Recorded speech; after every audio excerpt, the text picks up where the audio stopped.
အရှိအလဲပိုင်းဒေသမှာစီရေးတင်မှမှုတွေဟာပုံမမိတက်လာနေပါတယ်။အမေရိကန်အလဲပိုင်းတိုင်းစစ်ဌာနချုပ်ကနေ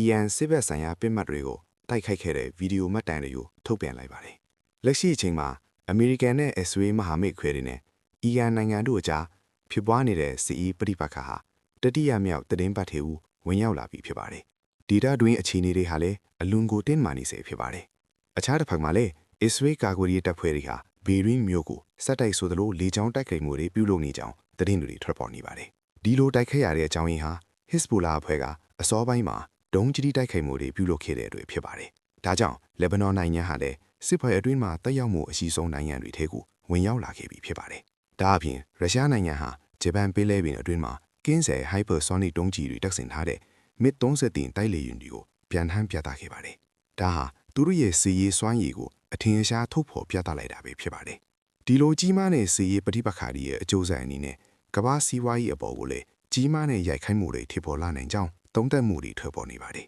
။အထူးသဖြင့်ရေနံဈေးကွက်မှာအပြောင်းလဲကြီးမားနိုင်ပါတယ်။လေယာဉ်စီနဲ့ဒီဇယ်ဈေးနှုန်းတွေဟာစံချိန်တင်အထိမြင့်တက်လာနိုင်တယ်လို့ကမ္ဘာထိပ်တန်းဘဏ္ဍာရေးအဖွဲ့အစည်းဖြစ်တဲ့ Goldman Sachs ကသတိပေးပြောကြားထားပါတယ်